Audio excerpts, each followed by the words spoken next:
가르치시기 위해서 오늘 본문 우리가 같이 읽은 10절에서 17절까지는 회당에서 귀신이 들려서 꼬부라져 버린 그 한 여인에 대한 이야기를 말씀하시면서 이 여인에게 안수하시고 이 여인을 고쳐주심으로써 하나님의 나라의 본질에 관한 설명을 말씀해 주시는 것입니다. 그리고 또 18절, 19절에는 우리가 함께 읽은 것처럼 하나님의 나라가 겨자씨와 같다고 하는 비유를 말씀하셨고 20절에서 21절까지는 이 하나님의 나라가 또 누룩과 같다 하는 것을 비유해서 말씀하십니다.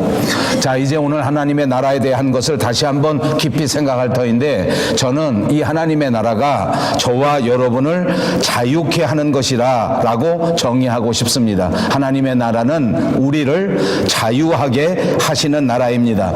우리가 신앙생활을 시작했는데, 우리가 신앙생활을 감당하고 있는데 이것이 늘 부담스럽고 이것이 늘 갑갑하고 이것이 불편하다고 하면 그것은 참다운 하나님의 나라가 아니고, 이 신앙생활 하는 것이 갑갑하지 않고 이 신앙생활 하는 것이 불편하지 않다면, 그리고 날마다 더 자유로워진다고 하면 이것이 우리의 신앙생활이 하나님의 나라를 체험하는 것이요, 또한 우리의 신앙이 무럭무럭 성장하는 것이다 라고 말씀드릴 수가 있습니다. 그러므로 사랑하는 여러분, 오늘 이 순간 여러분들 모두에게 하나님의 나라가 임하셔서 여러분 모두가 우리의 신앙생활이 더 자유로워지시는 큰 은혜가 있으시기를 주님의 이름으로 축복합니다. 옆에 있는 분들과 인사합니다. 자유하십시오. 예, 오늘 본문 10절과 13절에 있는 말씀입니다. 예수께서 안식일에 한 회당에서 가르치실 때에 18회 동안이나 귀신 들려 앓으며 꼬부라져 조금도 펴지 못하는 한 여자가 있더라. 예수께서 보시고 불러 이르시되 여자여 내가 내 병에서 놓였다 하시고 안수하시니 여자가 곧 펴고 하나님께 영광을 돌리는지라. 자, 이 말씀의 그 배경은 이렇습니다. 어느 안식일이었습니다. 예수님께서는 이 안식일에 회당에 초청을 받고 회당에서 하나님의 말씀을 가르치고 계셨습니다. 그런데 그날 그 회당에 어떤 여인이 하나 있었는데, 나이는 그리 많지 않은 아직도 젊은 여자였는데 마치 할머니처럼 그렇게 꼬부라져 있었다는 것입니다. 그리고 그것이 한 달, 두 달, 1년, 2년 동안만 그런 것이 아니라 오늘 성경에 보니까 이 여자는 무려 18년 동안이나 이렇게 할머니처럼 꼬부라진 삶을 살았다고 말합니다. 그리고 또 16절 우리가 같이 읽었습니다만, 이 여자가 이렇게 꼬부라지게 된 이유에는 사탄이 역사한 것이다. 더 쉽게 말하면 귀신이 들려서 꼬부라져서 살아가고 있었다 하는 것을 알 수 있습니다. 자, 여러분 한번 생각해 보십시다. 하나님께서는 우리 사람을 만드셨을 때 우리가 어떻게 살도록 만드셨는가 보니까 이 꼬부라졌다고 하는 여자를 생각하면서 보니 우리는 하나님께서 똑바로 설 수 있도록 그렇게 만들어 주셨다 하는 것을 알 수가 있습니다. 그렇습니다. 하나님은 우리가 직립하면서 이렇게 살 수 있도록 만드셨는데, 그렇게 똑바로 서지 못하고 꼬부라졌다고 하는 것은 이 삶이 결코 평탄한 삶이 아니다 하는 것을 우리에게 가르쳐 주는 의미가 있습니다.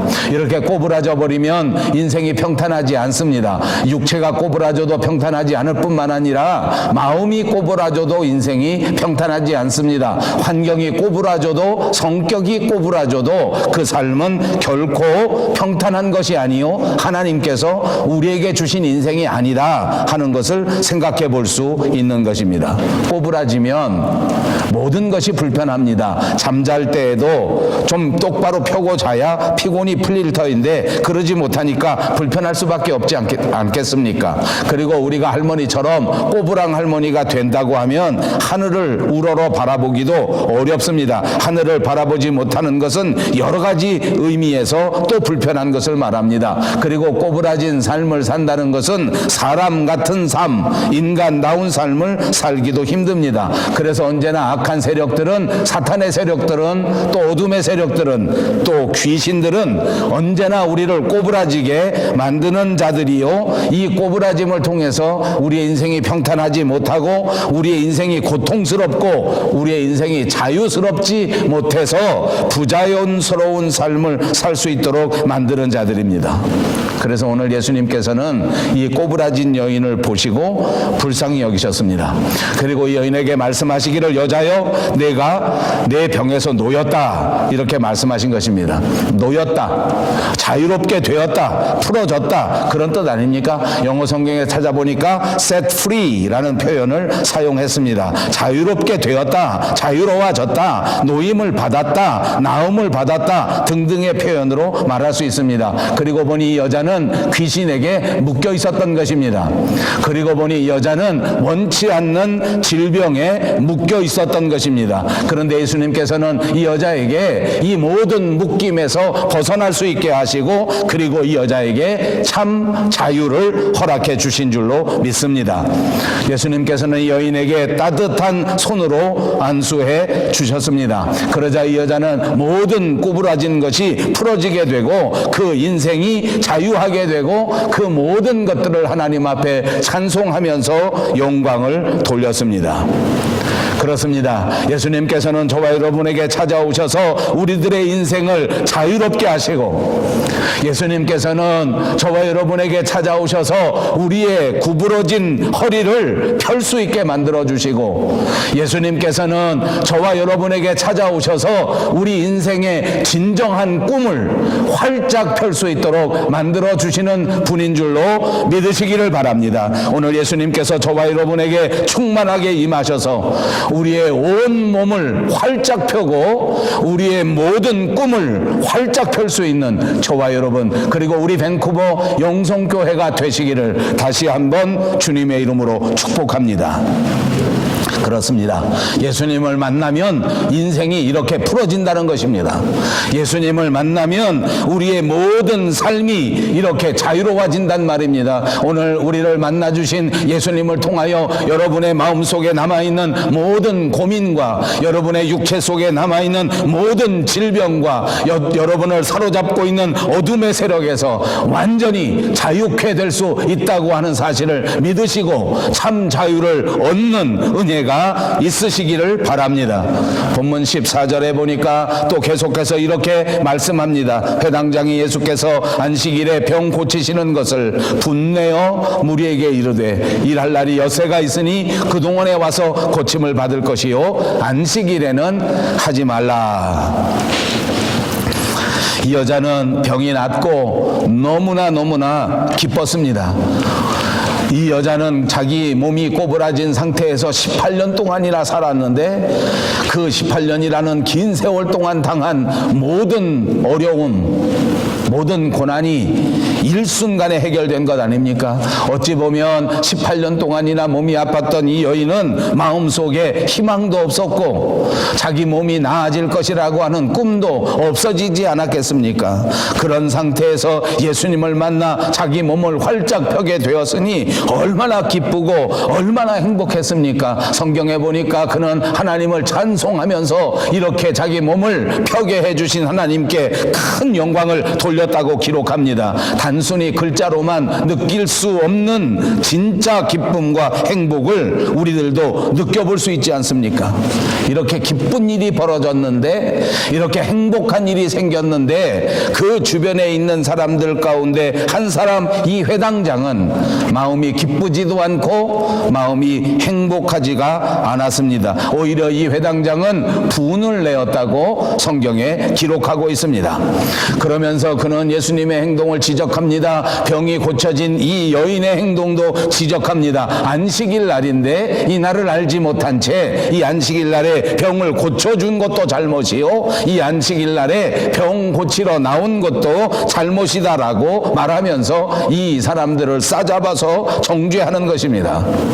그리고 보니 구약성경 19장에 보면 엿새 동안은 힘써서 내 모든 일을 할 것이나 일곱째 날은 내 하나님 여호와의 안식일이니 아무 일도 하지 말라 하는 구약성경의 말씀이 있습니다.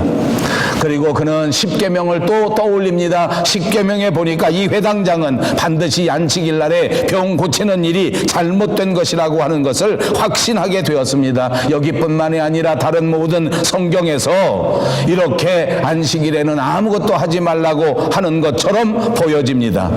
그런데 또 다른 성경에 보니, 신약 성경에 보니까 예수님께서 오셔서 이 땅에서 하신 사역 가운데에는 안식일에 병 고치시는 일이 얼마나 많았는지 모릅니다. 우리가 언뜻 생각해 보기에도 예수님께서 38년 된 병자를 고치셨을 때 그때도 안식일이었습니다. 예수님께서는 안식일에 길 가다가 평생토록 눈을 뜨지 못한 채 눈 먼 채로 살아가고 있는 눈 먼 소경도 고쳐주셨습니다.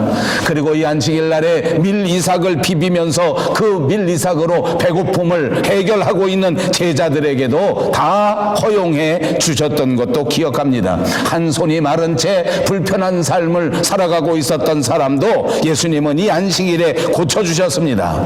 자, 여러분, 그러므로 예수님께서 이 땅에 오셔서 안식일에 하신 행동은 바로 구약 성경에 우리에게 주셨던 그 율법을 다시 한번 새롭게 해석해 주신 것이요, 신학적으로 말씀드린다고 하면 이 구약 성경에 있었던 모든 율법을 완성시킨 것이다 라고 해석할 수 있는 것입니다. 단순히 문자로 우리를 규정하고 단순히 문자로서 우리에게 주었던 모든 법률 부분에 대하여 예수님은 살아있는 삶으로서 다시 한번 해석해 보시고 새로운 계명으로 우리에게 주셨던 것입니다. 그렇습니다. 예수님은 이 안식일 날에도 병 고치는 일이 더 중요한 것이다 라고 가르쳐 주시는 것입니다. 예수님은 이 안식일에도 사랑하는 백성들을 위하여, 자녀들을 위하여 목숨 바쳐 희생하실 것을 말씀하셨고 바로 그곳이 하나님의 나라라고 하는 것을 가르쳐 주신 것입니다. 그렇습니다. 오늘 우리가 하나님의 나라의 그림자로 살아가고 있는 밴쿠버 영성교회 안에서도 우리가 정해져 있는 율법을 지키는 것이 소중하고 문자로 나타나져 있는 법을 지키는 것이 중요하다고 하지만, 그러나 그 모든 것보다 더 중요한 것은 예수님의 심장을 가지고 우리에게 주어진 이웃을 사랑하는 것이요, 예수님의 심장으로 우리의 가족을 사랑하는 것이요, 예수님의 심장으로 우리에게 세워주신 우리 교회를 사랑하는 일이라고 하는 것을 가르쳐 주신 줄로 믿습니다. 그러므로 여러분, 진정한 하나님의 나라는 믿음과 사랑과 소망이 있는 나라입니다. 그런데 예수님 당시에 이 종교 지도자들은 다른 의미로 안식일을 해석했습니다. 사람들을 결박하고 사람들을 불편하게 만들고 이것저것 모든 것을 다 규제하는 데에만 신경을 썼지, 사람들을 살리고 사람들을 행복하게 하고 사람들을 기쁘게 하는 일에는 관심이 없었습니다. 그래서 종교 지도자들은 단순히 안식일 날은 일하면 안 된다, 이 일에서부터 완전히 벗어나서 하나님을 섬겨야 된다라고 법을 해석한 것입니다. 예수님은 이 하나님의 나라의 율법을 어떻게 해석하셨습니까? 이 안식일에는 사람들을 모든 질병에서 벗어나게 해야 한다.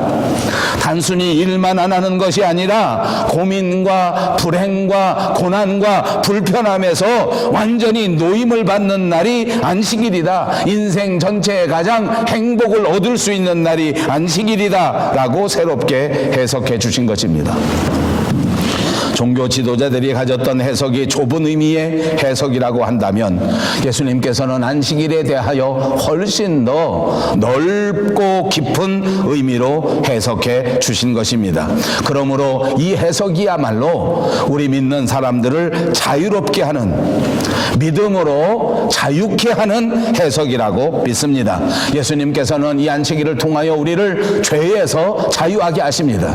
우리가 모든 죄악에서 자유하게 된다고 하면 우리는 하나님 앞에 진정한 기쁨과 진정한 행복을 누릴 수 있게 되는 것입니다. 그러므로 이 자유를 가지고 하나님을 더 잘 섬기고 하나님이 원하시는 아름다운 열매를 맺게 되는 것입니다. 사랑하는 여러분, 오늘 이 순간 다시 한번 여러분 스스로가 죄에서 완전한 자유를 얻으시고 이 세상 그 어떤 것도 줄 수 없는 진정한 기쁨으로 우리의 남은 삶을 살아가시고 하나님 만나 만나는 그날까지 아름다운 열매를 주렁주렁 메어 다를 수 있는 복된 성도들이 꼭 되시기를 바랍니다. 15절 말씀에 보십시오. 주께서 대답하여 이르시되 외식하는 자들아 너희가 각각 안식일에 자기의 소나 나귀를 외양간에서 끌어내어 이끌고 가서 물을 먹이지 아니하느냐. 오늘 예수님은 회당장을 가리켜 외식하는 자라 이렇게 책망하셨습니다. 실제로는 몸이 구부러져 있는 이 여자, 몸에 장애가 있는 이 여자가 문제가 아니라 몸은 뻣뻣하게 똑바로 서 있는 것처럼 보이는 이 회당장, 이 사람이 더 큰 문제다 하는 것을 예수님은 지적해 주신 것입니다. 저는 목회 생활하면서 늘 그런 생각을 합니다. 우리가 눈에 보이는 건강은 사실은 중요하긴 하지만 완전히 중요한 건 아니다 하는 생각을 늘 갖습니다. 우리가 이 세상에서 물질을 통하여 불편함이 없이 사는 것은 물론 중요한 것입니다. 그러나 그것이 완전히 중요한 것은 아닙니다. 이 물질을 뛰어넘는 이 육체의 건강을 뛰어넘는 진정한 건강이 우리 인생에 있을 때 그것이 정말 행복한 것이요 그것이 정말 의미 있는 인생이다 하는 생각을 늘 하게 됩니다. 오늘 예수님께서도 그렇게 해석하신 것입니다. 몸은 비록 구부러져서 18년 동안 불편하게 살았다 할지라도 이 여인은 하나님의 사랑을 받기에 완전한 여인이요 하나님의 은혜를 받기에 부족함이 없는 여인이라고 해석해 주신 것이고, 몸은 똑바로 건강해서 학식은 충만해서 회당에서 사람을 가르칠 수 있는 입장이 된 회당장이라 할지라도 그 깊은 신앙에서는 오히려 이 여인보다도 더 구부러져 있는 불편한 인생이다라는 것을 지적한 것 아닙니까?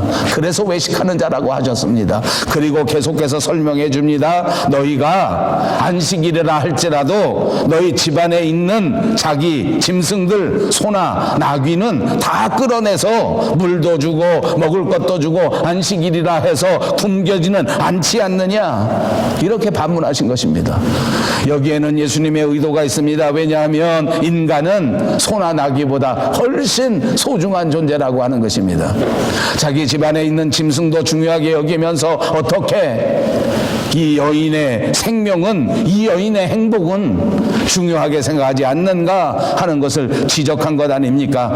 그리고 보니 사람들은 소나 나귀는 사랑하면서도 오히려 내 주변에 있는 18년 동안이나 아픔을 겪는 이 여인은 소중하게 여기지도 않고 사랑하지도 않았던 것을 볼 수가 있습니다. 이것을 외식이라고 말한 것입니다. 이것을 이중잣대라고 말한 것입니다. 자기는 사랑하면서 이웃을 사랑할지 모르면 외식하는 자입니다. 자기의 소유는 소중한 줄 알면서 남의 소유는 소중하다고 생각하지 못하는 것은 외식하는 자입니다. 자기 목숨에는 벌벌 떨면서 남의 생명에는 관심을 갖지 않는다면 그것도 외식하는 자라고 지적해 주신 것입니다. 사랑하는 여러분, 오늘 이 회당장은 자기 스스로는 사랑했지만 하나님을 사랑하지 않았습니다. 오늘 이 회당장은 자기 짐승은 사랑했지만 이웃은 사랑하지 않는 자였습니다. 우리도 이 말씀으로 우리 스스로를 한번 살펴보시기를 바랍니다.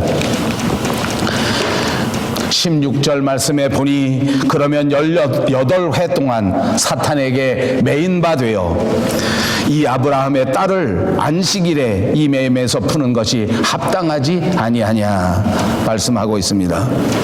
예수님은 오늘 이 18년 동안 꼬부러진 이 여인을 아브라함의 딸이라 이렇게 칭하셨습니다. 여기 정말 깊은 뜻이 있습니다. 보통 사람들은 아마도 이 여자, 저 여자, 이 여인, 저 여인 이렇게 불렀을 것입니다. 저는 보통 지나가는 사람들을 아줌마라고 부릅니다. 그냥 이 아줌마 이렇게 불렀을 것입니다.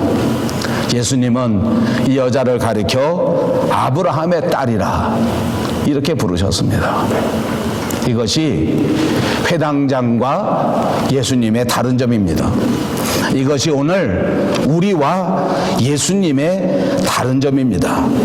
이 여인이 아브라함의 딸이라 하는 것은 예수님께서 이 여자를 존중하는 것이요, 예수님께서 이 여자를 소중하게 여긴다는 말이 아니겠습니까? 그러므로 예수님의 정신은 바로 이것입니다. 우리 주변에 살아가는 모든 사람들을 소중하게 여기는 것, 존중하면서 살아가시는 것, 그것이 예수님의 마음입니다. 사랑하는 여러분, 저와 여러분의 마음이 예수님의 마음이 되기를 소원합니다. 우리가 예수님의 마음을 품고 산다는 것은 우리 주변에 있는 가족들, 우리 주변에 있는 이웃들을 소중하게 여기고 존중하면서 살아간다는 것입니다. 오늘 이 말씀을 마음속 깊이 간직하시고 한번 결심하시지 않으시겠습니까? 이제 남은 인생, 내 인생에서 만나는 모든 사람들을 소중하게 여기리라. 아멘. 지금부터 만나는 모든 이웃들을 소중하게 여기리라. 아멘. 내가 관계하고 내가 알게 된 모든 사람들을 존중하면서 살아가리라 결심하는 저와 여러분이 되시기를 바랍니다. 이것이야말로 예수님이 우리에게 주신 율법의 완성입니다. 하나님이 우리에게 꼭 지키기를 바라시는 진짜 율법이 바로 이것입니다. 주 너의 하나님을 사랑하고 내 이웃을 사랑하라는 그 율법의 완성 아닙니까? 예수님처럼 모든 사람을 아브라함의 아들이요 아브라함의 딸로 보십시다. 내가 같이 사는 내 남편을 하나님께서 내게 주신 하나님의 아들, 아브라함의 아들이라고 보는 것입니다. 내가 함께 사는 내 아내를 아브라함의 딸이라고 보는 것입니다. 내 자식, 내 부모 아브라함의 아들이요 아브라함의 딸로 보면서 존귀하게 보면서 살아가는 것이야말로 하나님께서 우리에게 명령하신 이 모든 율법을 완성하는 방법이라고 하는 사실을 잊지 마시기를 바랍니다. 이것이 우리가 지켜야 할 법입니다. 여러분, 법을 지키면 어떻게 되는지 아십니까? 우리가 자유롭게 됩니다. 우리 길에 교통신호가 있습니다. 교통법규가 정해진 것은 우리를 단속하고 우리를 못하게 하고 길을 가지 못하게 갑갑하게 만드는 것이 아닙니다. 종종 어떤 젊은이들은 그렇게 생각합니다. 왜 파란불이 켜지지 않아서 빨간불이 켜져서 나 가는 길을 막느냐, 짜증나 죽겠다, 빵빵하고 막 신호를 무시하고 가는 철 없는 철부지들이 있습니다. 우리 모두가 다 그런 사람들을 철부지라고 하지 않습니까? 그러나 정말 교통법규는 우리를 안전하게 만들어주는 것이요 우리를 편하게 만들어주는 것입니다. 여러분 어떻습니까? 저는 한국에서 운전하다가 밴쿠버에 운전하면서 느낀 것 중에 하나는 4웨이 시스템입니다. 어떤 분은 한국에서 제게 와서 하는 말이 여기 와서 4웨이 적응하느라고 너무 힘들었다. 이거 왜 이런 걸 만들어가지고 이렇게 힘들게 만드는가 하고 불평하는 소리도 들은 적이 있습니다. 혹시 여러분들 중에 어떤 분이 제게 그런 불평을 했더라면 이해하시고 들으십시오. 저는 정반대입니다. 처음에 와서 4A 정말 이상했습니다. 지키려고 하니 잘 안 되기도 하였습니다. 요즘 보니까 4A가 얼마나 편한지 몰라요. 제가 한국 가면 훨씬 운전하기 힘듭니다. 왜냐하면 사거리만 만나면 사방 눈치를 봐야 돼요. 누가 갈 거냐 말 거냐, 어떤 차가 저 옆에 있는 차가 살짝 나오면 나 가다가도 톡 서야 돼요. 얼마나 불편한지 몰라요. 근데 여기 4A는 얼마나 좋습니까? 그저 좌우를 살필 필요도 없습니다. 얼른 누가 먼저 왔나 딱 그것만 정하면 그 다음에 척 가면 됩니다. 어떤 차도 위반하지 않으니 얼마나 편한지 몰라. 사거리를 만나도 교차로를 만나도 불편한 점이 하나도 없지 않습니까? 여러분, 예수님이 우리에게 주신 율법의 완성, 주 너의 하나님을 사랑하고 내 이웃을 사랑하면서 살면 인생의 불편도, 인생의 갈등도, 일생의 불행도 하나도 없어지는 것을 믿으시기 바랍니다. 미운 사람 생기고 다퉈야 될 사람 생기면 율법을 생각하시고 완성을 생각하시고 사랑하기로 결심하신 다음 사랑을 실천하시는 여러분 되시기를 주님의 이름으로 축복합니다. 그럴 때 우리는 이 세상에서 완전히 자유하게 되고 하나님 앞에 영광을 돌리게 됩니다. 예수님은 이 여인을 아브라함의 딸이라 하셨습니다. 예수님은 이 여인을 하나님 나라에 넉넉히 들어갈 자라고 보신 것입니다. 그러므로 이 여자에게 안수하셨고 이 여자에게 사랑을 베푸셨고 이 여자에게 따뜻한 말씀을 주신 것입니다. 여러분, 어둠의 세력에 얽매이면 이 여자가 아브라함의 딸로 보이질 않습니다. 사탄에게 얽매이면 이 여자가 못된 여자로 보입니다. 상종하지 못할 사람으로만 보이게 됩니다. 그러므로 그 사람을 어떻게 하든지 구덩이에다가 발로 차서 집어넣을 생각이 들어옵니다. 사탄에게 묶인 자들이 하는 것입니다. 혹시 우리들 중에 어떤 사람이 너무 미워서 그 사람을 발로 뻥 차서 어디 안 되는 데다 집어넣으면 좋겠다 이런 생각이 있으신 분은 오늘 말씀을 생각하시고 아하, 내 생각이 사탄에게 붙들려서 꼬부라졌구나 이렇게 생각하시라는 말씀입니다. 17절을 보십시오. 예수께서 이 말씀을 하심에 모든 반대하는 자들은 부끄러워하고 온 무리는 그가 하시는 모든 영광스러운 일을 기뻐하니라. 예수님이 복음을 말씀하시면 꼭 이런 현상이 벌어집니다.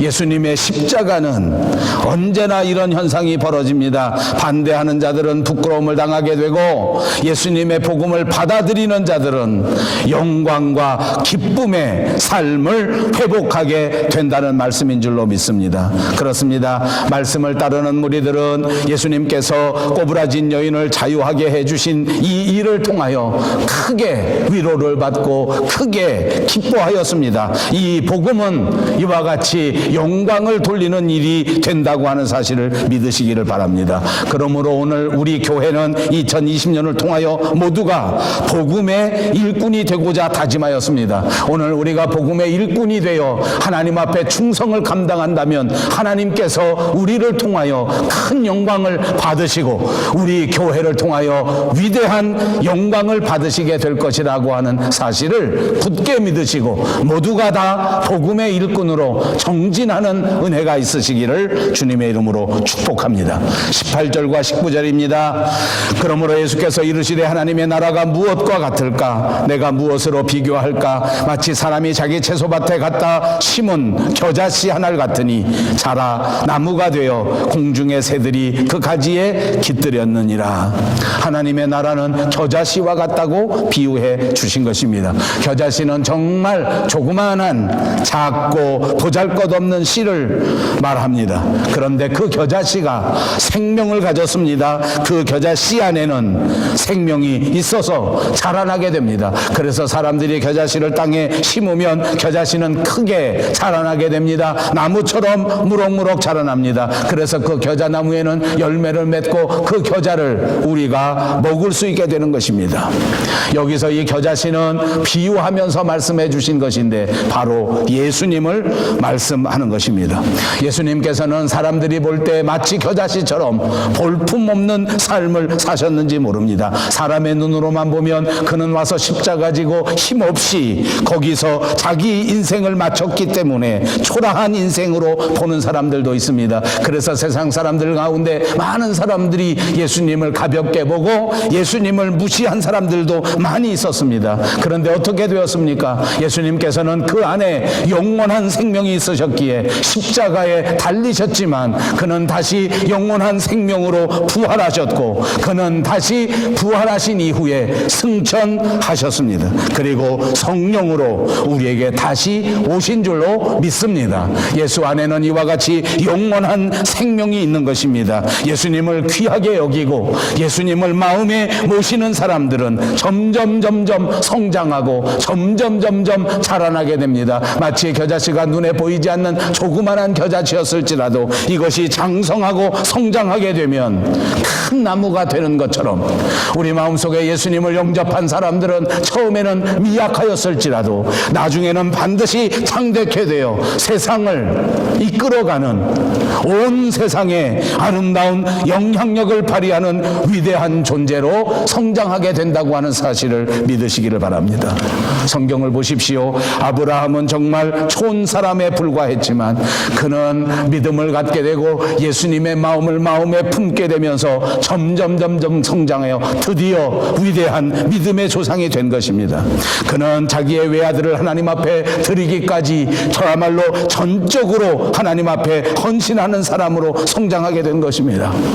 여러분, 베드로를 기억해 보십시오. 그는 정말 무식한 사람이었습니다. 아무것도 알지 못하고 성격은 급하여 쓸모가 없는 사람처럼 보이는 사람이었습니다. 그러나 그는 예수를 믿고 예수님과 함께 더불어 살아가면서 무럭무럭 자라나 드디어 교회의 반석, 교회의 기초가 되었습니다. 그만큼 성장한 것입니다. 베드로를 통하여 교회를 세웠고 베드로를 통하여 그 교회가 성장하게 만들었고 그 베드로 때문에 오늘날 저와 여러분도 이와 같이 하나님의 교회 안에 부름받고 들어와 하나님께 영광을 돌릴 수 있게 된 것입니다. 엄청난 성공입니다. 엄청난 영향력입니다. 사랑하는 여러분, 우리도 이와 같이 예수님 겨자씨 되신 이 예수님의 복음을 우리 마음속에 받아들이고 이것을 영접하여 순종하기만 하면 우리의 믿음이 무럭무럭 자라납니다.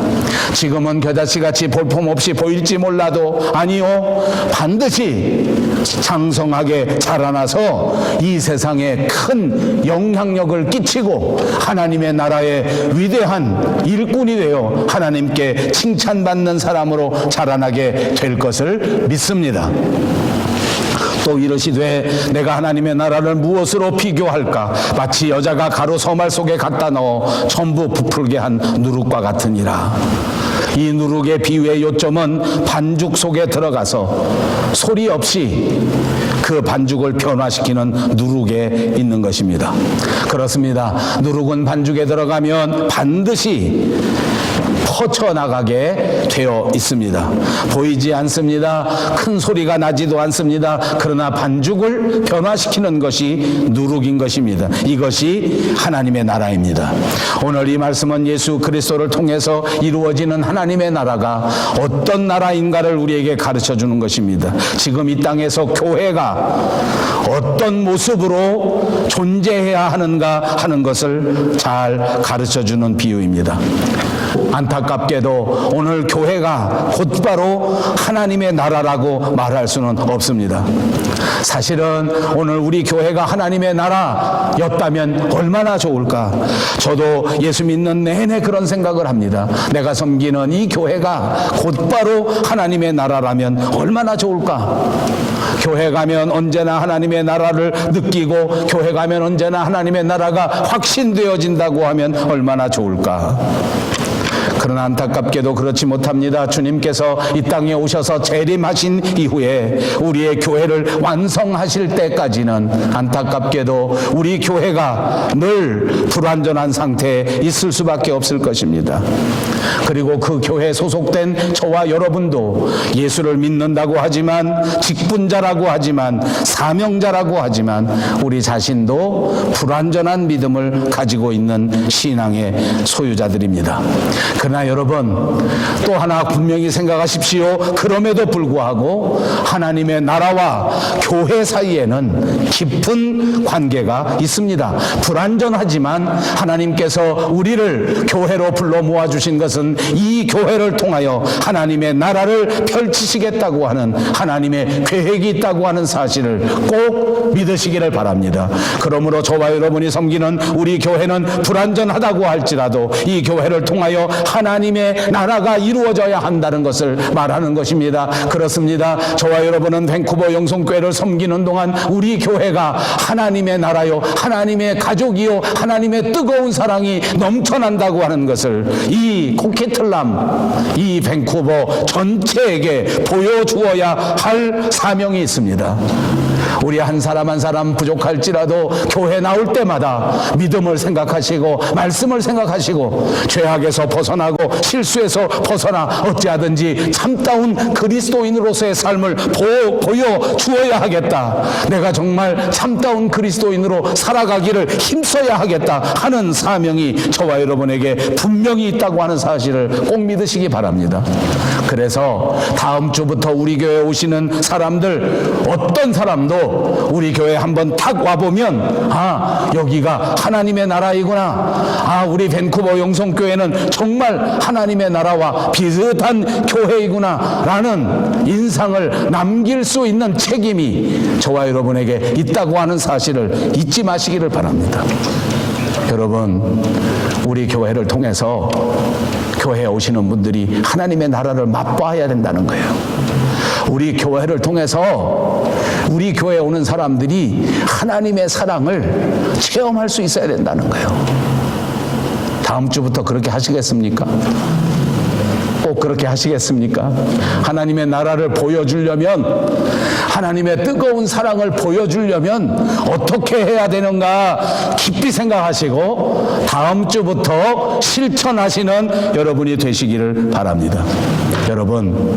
여러분을 예수 그리스도의 말씀으로 위로합니다. 우리가 이제부터 새롭게 결심하고 이렇게 하나님의 사랑을 보여주고 하나님의 나라를 보여주는 것이 우리 힘으로 가능하지 않을 것 같이, 여전히 우리가 약하고 여전히 우리가 무능한 것 같지만, 그러나 우리 마음속에 예수 그리스도께서 심어놓으신 그리스도의 말씀은 그것이 마치 누룩처럼 결단코 실패하지 않으시고, 우리 마음에 심어주신 이 누룩이 우리를 변화시키고 우리 교회를 변화시키고 우리 가정을 변화시켜 주실 것을 믿으시기 바랍니다.